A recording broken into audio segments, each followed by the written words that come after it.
귀인 이론이다라는 것이 있습니다. 귀인, 그러니까 원인이 뭐냐 이런 것입니다.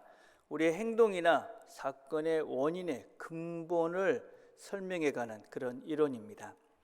여러분, 문제가 생기면 그 문제의 근본이 무엇인가 이런 것을 찾는 것을 말합니다. 이 이론에 따르면 모든 문제의 근본은 두 가지로 이렇게 볼 수 있습니다. 하나는 나이고 하나는 너입니다. 그러니까 사람 자체이고 또 환경일 수 있는 것이죠. 그리고 내부적인 원인 또 외부적인 원인 이렇게 나눌 수 있는 것입니다. 시험을 쳤습니다. 점수가 엉망입니다. 그러면 내가 공부를 안 해서 그렇구나 이렇게 생각할 수도 있고, 선생님이 잘못 가르쳐서 그렇구나 이렇게 생각할 수도 있습니다. 어떤 것이 맞는 걸까요? 이 원인에 대해서는 오랫동안 연구를 했고 둘 다 맞는 측면들이 있다. 사람 자체가 원인이 되기도 하고 환경이 원인이 되기도 한다. 이 두 가지는 뗄 수 없는 참 중요한 우리의 삶 속에서 근본이 되는 것이다. 그렇게 결론입니다. 예를 들자면 우리가 청년 때, 제가 청년 때만 해도 1980년대만 해도 담배를 피는 것은 아주 일반적인 환경이었습니다. 그래서 군대에서 보급물로 담배를 안 피는 저에게도 담배를 나눠주었습니다. 그래서 담배를 참 많이 피웠죠. 근데 지금은 담배를 피울 수 있는 환경이 안 되어 있습니다. 그렇죠? 흡연실에 가야 되고 집안에서는 담배를 피울 수가 없습니다. 거리에서도 눈치를 봐야 합니다. 그래서 담배를 피는 사람들이 많이 줄었죠. 그러나 여전히 담배 피시는 분들도 많이 있습니다. 그래서 환경도 중요하고 사람도 중요하다.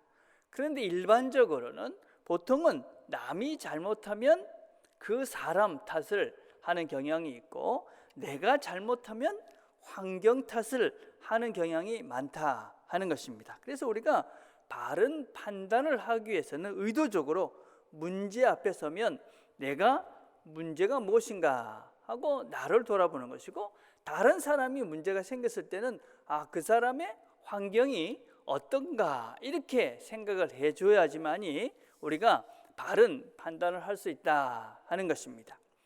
자, 그런데 그리스도인들은 또 다른 원인이 있다 그렇게 믿습니다. 아주 중요한 것이죠. 우리는 문제가 생기면 너의 문제야, 나의 문제야 그렇게 생각하지 않고 우리는 하나님의 뜻이 무엇인가, 그래서 그 근본을 하나님으로부터 찾아갑니다. 너의 문제도 나의 문제도 아닌 하나님의 뜻이 있다.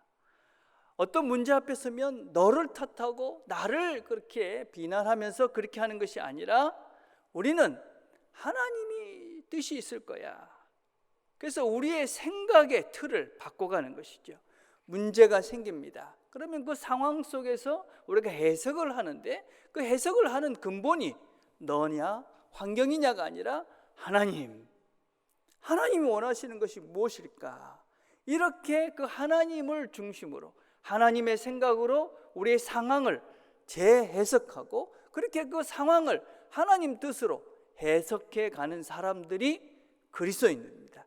그래서 우리는 그렇게 해석을 해 가기 때문에 우리의 행동도 달라지는 것이죠. 그렇죠? 그래서 우리는 하나님의 뜻이 있다. 그래서 우리는 그 하나님의 뜻을 알기 위해서 무엇을 합니까? 그 첫 시작이 바로 기도입니다. 기도하는 것이죠.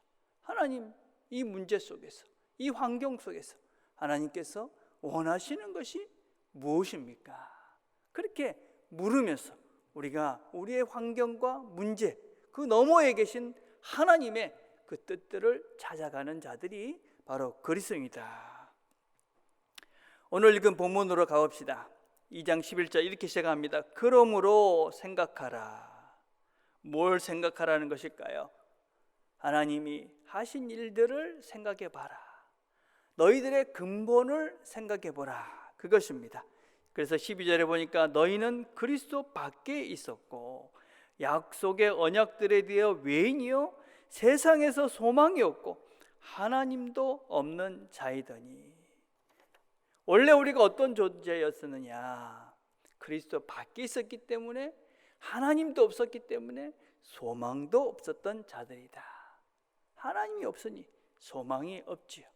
하나님이 없으니 어떤 문제를 봐도 나 문제 속에 그렇게 그것을 쳐다보고 있으니 그 문제 속에 함몰되어져 버려서 문제의 근본을 모르니까 문제의 해결도 할 수 없게 됩니다. 그러니 점점점 더 소망은 사라져 가버립니다. 여러분, 하나님이 없는 사람에게도 원함도 있고 소원도 있습니다. 1등 하고 싶고 더 많이 가지고 싶고 이기고 싶고 높아지고 싶습니다. 그러나 그런 소원, 그런 소망으로는 진정한 행복과 진정한 만족을 누릴 수가 없습니다. 하나님이 없는 자들은 돈에, 권력에, 1등에 그 모든 것들을 걸고 살기 때문에 문제의 해결도 되지 않고 진정한 행복도 누리지 못합니다. 여러분, 우리 물질이나 건강이나 지식 이런 것들은 우리에게 필요한 것들입니다. 그러나 거기에다가 소망을 두고 거기에만 소망을 두고 사는 자들은 행복해지지도 않고 건강해지지도 않습니다.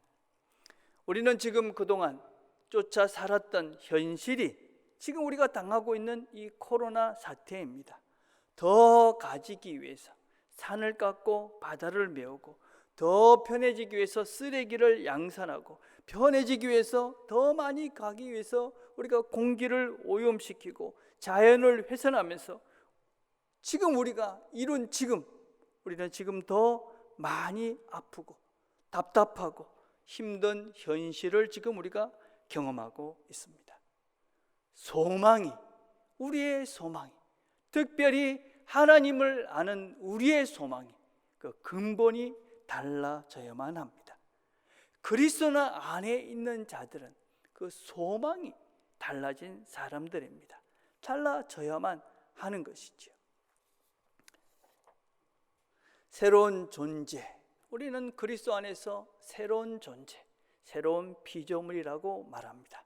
그렇기 때문에 우리의 소망은 달라져 가야 하는 것이죠. 어떤 소망으로 새로워져야 할까요? 2장 13절과 15절을 보니까 이렇게 말합니다. 그리스도 예수 안에서 그리스도의 피로 가까워졌느니라. 그는 우리의 화평이신지라. 자기 안에서 한 사람을 지어 화평하게 하시고. 13절에 보면 이제는 이라고 되어져 있는데 그 앞에 그러나라는 말이 빠져 있습니다.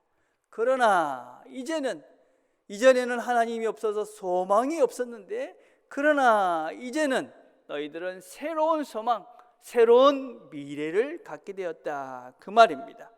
이제는 가까워졌다, 이제는 화평해졌다, 평화를 누릴 수가 있게 되었다, 그 말입니다. 여러분, 우리가 이 평화를 이야기하면서, 화평을 이야기하면서 돈 이야기를 하거나 건강 얘기를 하거나 지식 이야기를 하고 있지 않습니다.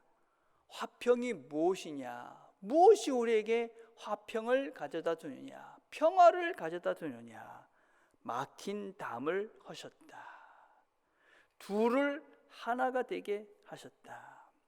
여러분, 하나님께서 우리에게 원하시는 것이 무엇인 것 같습니까?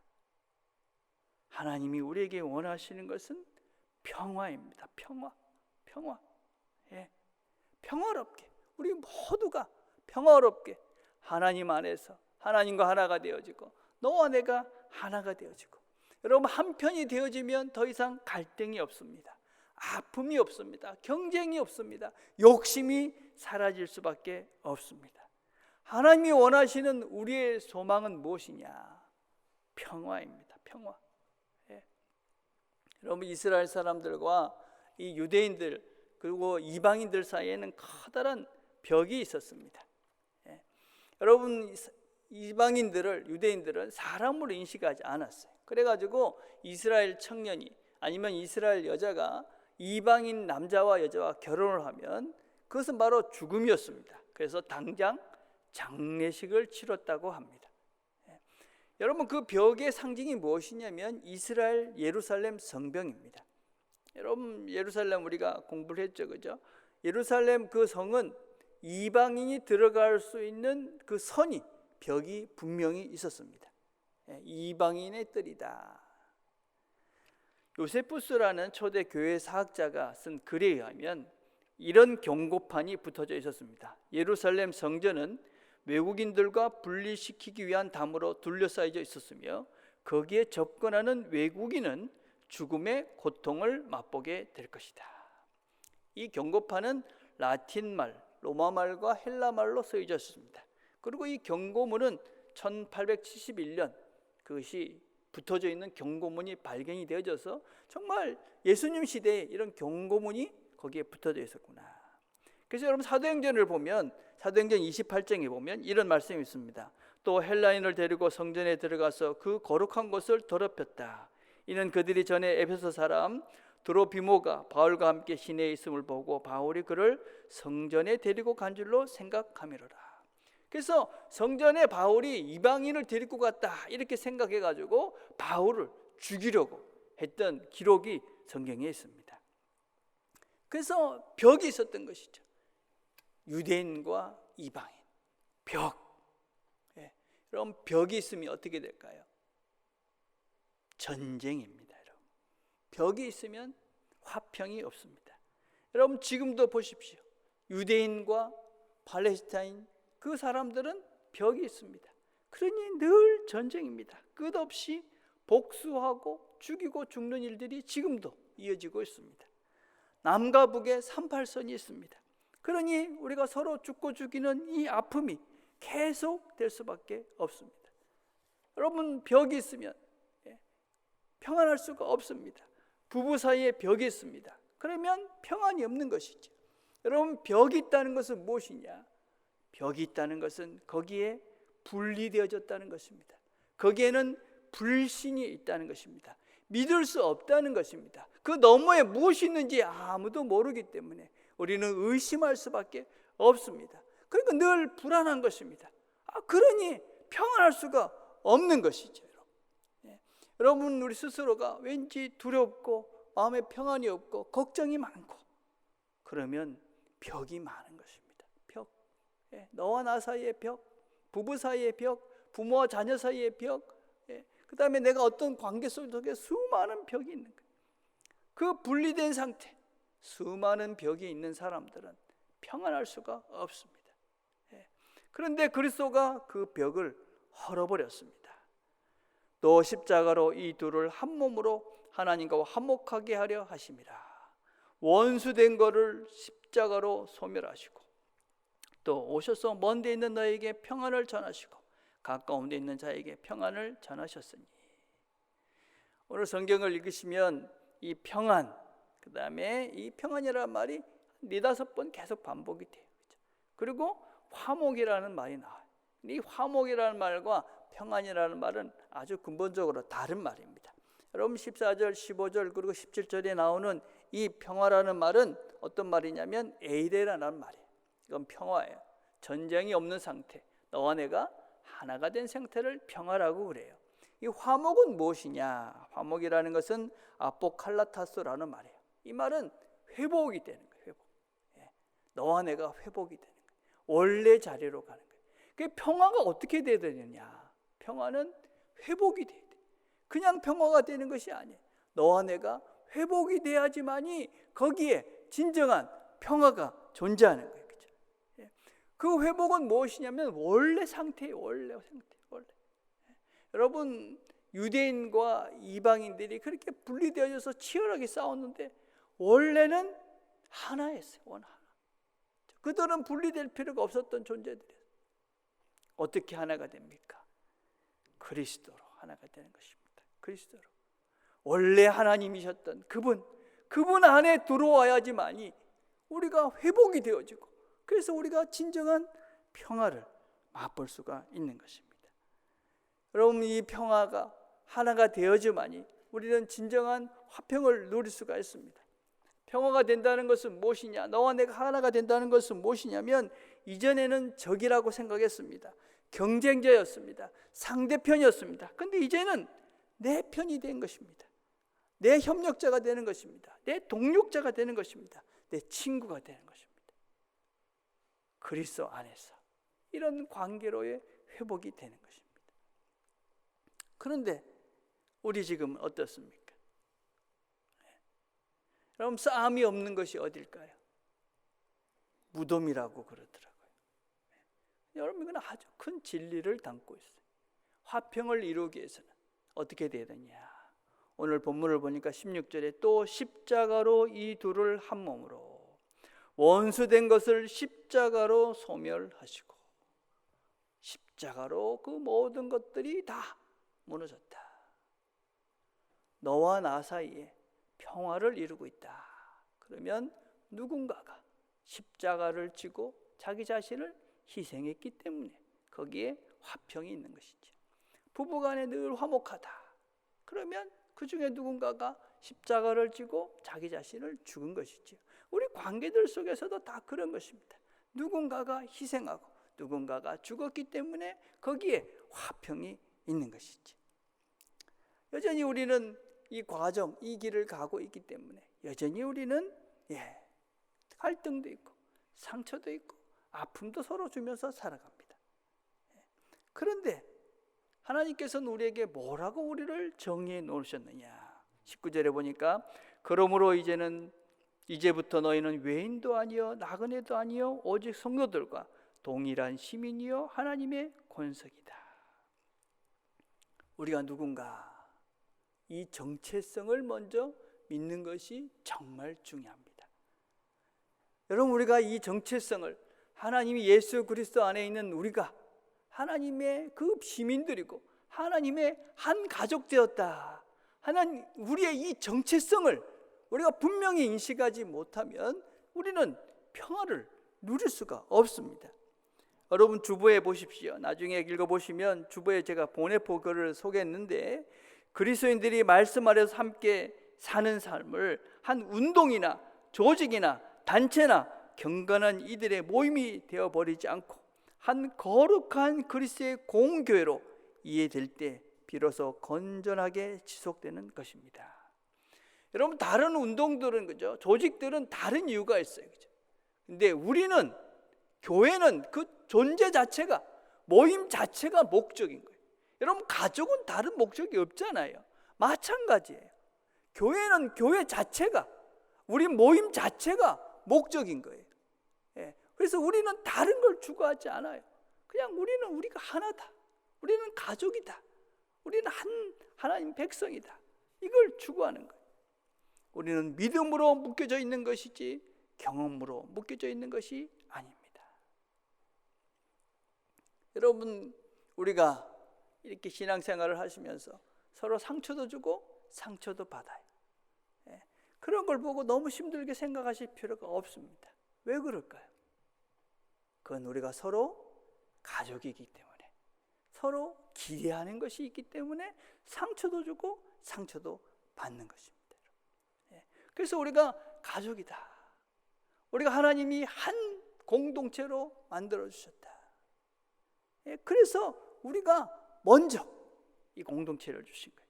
여러분, 20절과 22절에 보면 너희는 그리스도 사도들과 선지자들의 터 위에 세우심을 입은 자라. 그리스도 예수께서 친히 모퉁이 돌이 되셨느니라. 그의 안에서 건물마다 서로 연결하여 주 안에서 성전이 되어가고 너희도 성령 안에서 하나님이 거하실 처소가 되기 위하여 그리스도 예수 안에서 함께 지어져 가느니라. 하나님께서 왜 이 교회 공동체, 이 남교회 공동체를 이렇게 먼저 주신 것이냐? 먼저 너희들이 이 안에서 함께 이 공동체를 이루어 가라고 우리에게 먼저 이 공동체를 주신 것입니다. 먼저 우리는 이 안에서 하나됨을 연습하고 훈련하고 하나를 이루어 가는 것입니다. 그렇게 되기 위해서 중요한 것은 무엇이냐면 예수 그리스도가 우리의 모퉁이 돌이다 하는 걸 꼭 명심하는 겁니다. 모퉁이 돌이라는 것은 영어로 코너스톤이라고 되어 있는데 이건 두 가지 아주 중요한 역할을 하는 거예요. 그건 이스라엘 사람들이 집을 지을 때 가장 기초가 되는 기초석이에요. 또 마찬가지로 이건 네 군데 이렇게 있었는데 각 부분들을 연결하는, 각 벽들을 연결하는 그런 역할을 했던 것이 코너스톤, 이 모퉁이 돌이에요. 그러니까 기초가 되기도 하고 서로를 연결해 주는 역할을 했던 것이 모퉁이 돌인 거예요. 그래서 예수 그리스도는 이 교회의 기초가 되시기도 하고 우리 모두를 연결해 주는 그런 모퉁이 돌이 되시는 거예요. 그렇죠? 그래서 우리는 무엇으로 연결을 자꾸 시켜가야 되느냐? 너와 나 사이에 문제가 아니라 그 사이에 하나님의 뜻이, 예수 그리스도가 그 안에 있어서 우리가 서로를 연결해 가는 거예요. 우리가 이런 말을 합니다. 그죠? 교회에 하나님 보고 가지 사람 보고 가나. 그럼 이건 참 맞는 말이에요. 우리가 부족함을 숨기는 그런 안타까운 말이기도 하지만 이 말 속에는 우리가 어떤 마음을 담고 있는 것이냐면 하나님은 내 마음을 아신다. 내가 교회 가는 이유가 그리스도 때문에, 내가 이 사람들하고 함께 어울려서 이 길을 가고 있는 것은 그리스도가, 예수님께서 나와 저를 연결해 주셨다는 것을 내가 믿기 때문에 내가 오늘도 이 교회에 간다. 이 사람들과 함께 이 길을 걸어간다. 여러분, 이게 얼마나 큰 복인지, 이게 얼마나 큰 영광스러운 일인지 모릅니다. 하나님께서 원하시는 일을 지금 우리가 이렇게 하는 것입니다. 우리가 서로가 상처 주고 부족하고 연약해서 서로를 아프게 하고 상처받고 하지만 여전히 함께 모여서 예배하며 여전히 함께 모여서 하나님을 찬양하면서 이렇게 함께 이 생활을 해가는 것 자체가 바로 하나님께서 원하시는 그 평화를 우리가 누리며 살아가는 실제다 하는 것입니다. 여러분, 우리가 이 모이는 것이, 우리가 함께 예배드리는 것이 어떤 것이냐? 여러 문제를 만드는 거예요. 누가 나를 싫어하기도 하고 나를 저 사람 싫어하기도, 보기 싫은 사람도 있고 막 있는데 그런 것보다도 하나님의 사랑이 더 큰 거예요. 하나님이 우리를 하나로 만들어 주셨으니까, 하나님 예수 그리스도가 내 안에 있으니까 나는 그 모든 것보다도 그 예수가 더 크다. 그래서 모이고 있는 실제가 바로 이 교회라는 공동체예요. 그죠? 그래서 우리는 우리 자신들이 이 교회다. 우리 자신들이 여기 모이는 것 자체가 우리가 하나님이 원하시는 하나 평화를 만들어가는 것이다. 오늘 우리가 본문을 읽다 보면 중요한 말이 있는데 하나 빠진 것이 있어요. 또 뭐가 있냐면 함께 성전이 되어가고 함께 지어져 간다. 우리는 함께라는 말 한 번밖에 나오지 않는데 사실 원어는 이렇게 두 번이 돼 있어요. 함께라는 말이 두 번 나오고 있어요. 얼마나 소중한 말인지 몰라요. 그렇죠? 함께 성장하고 함께 자라가기 위해서 우리가 서로 존재하는 거예요. 여러분들의 옆에 있는 우리가 함께 이 길을 걸어가는 사람들이 바로 나의 성장을 돕고 나의 성숙을 돕고 내가 하나님 나라를 향해서 나아가는 그 길을 돕기 위해서 우리가 함께하고 있는 사람들이다. 어떻게 우리가 함께 지어져 갈 수 있을까요? 첫째, 무엇보다도 평화를 제일 우선으로 하시길 바랍니다. 여러분 14절부터 18절까지 쭉 읽으시면 계속 죽으심의 목적을 평화다 이렇게 말씀하십니다. 너와 내가 또 너희들끼리 유대인과 이방인들이 하나가 되게 하기 위해서 내가 죽었다 그렇게 말씀하십니다. 하나님이 우리에게 왜 그걸 그렇게 강조할까요? 그게 우리가 행복한 삶이기 때문에 그렇습니다. 담이 있고 분리되어져 있으면 불안합니다. 우리가 믿을 수가 없습니다. 그러니까 행복할 수가 없는 것이죠. 너와 내가 하나가 된다. 이게 무슨 의미냐? 여러분 이 땅에서 제일 소중한 게 뭐라고 생각하십니까? 사람입니다. 사람. 그렇죠? 사람보다 소중한 건 없습니다. 여러분 평화라는 것은 무엇이냐? 그 사람을 얻는 것을 말합니다. 너와 내가 하나가 되는 것. 그래서 하나님께서는 그 사람을 주시겠다는 겁니다.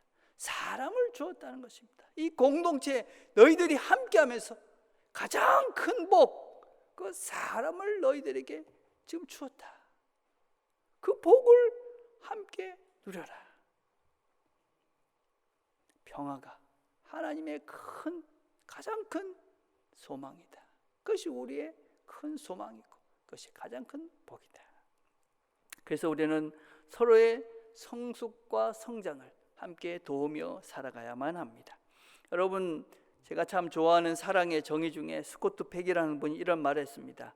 사랑은 다른 사람들의 영적 성숙을 위해서 자신을 희생해가는 과정이다. 얼마나 이 아름다운 말인지 모릅니다. 여러분, 사랑하시죠. 진짜 사랑은 무엇이냐? 저 사람이 영적인 성장을 위해서 내가 희생하는 것입니다. 어떻게 이 사람이 영적으로 성숙해 갈까? 그걸 돕는 사람들이 진정 하나님의 사랑을 하는 사람입니다. 어떻게 해야 될까요? 기도하십시오. 기도는 무엇보다도 가장 큰 실제적인 그런 사랑의 실제입니다. 두 번째는 무엇을 해야 되느냐? 먼저 손을 내미십시오. 여러분, 저는 이 추석 기간 동안에 여러분들이 서로 연락하시면서 꼭 안부를 묻고 그렇게 했으면 좋겠습니다. 전화하셔서 혹시나 혼자 계실 만한 분들 연락하시고 내가 기도하고 있다. 안심해라. 서로 위로하고 격려하고. 여러분, 그것이 바로 내가 담을 넘어가고 있는 것이고 내가 지금 성장하고 있는 증거입니다. 한 번도 나는 그런 적이 없었다. 근데 지금 그걸 하신다면 여러분이 그만큼 성장하고 있는 실제인 것입니다. 여러분들의 그 말 한마디가 힘이 될 것입니다. 여러분들이 전하는 그 전화와 또 여러분들이 하는 그 기도 속에서 우리와 함께하는 성도들이, 우리의 가족들이, 우리의 권속들이 하나님의 평안을 그 속에 누리게 될 것입니다. 여러분, 이 한 주 우리가 서로 기도하시면서 서로 연락하시면서 그래서 우리가 하나 된 것들을 확인해 가시면서 그래서 우리가 하나님이 주시는 그 평안을 함께 누리시는 귀한 한 주가 되기를 간절히 바라겠습니다. 기도하겠습니다.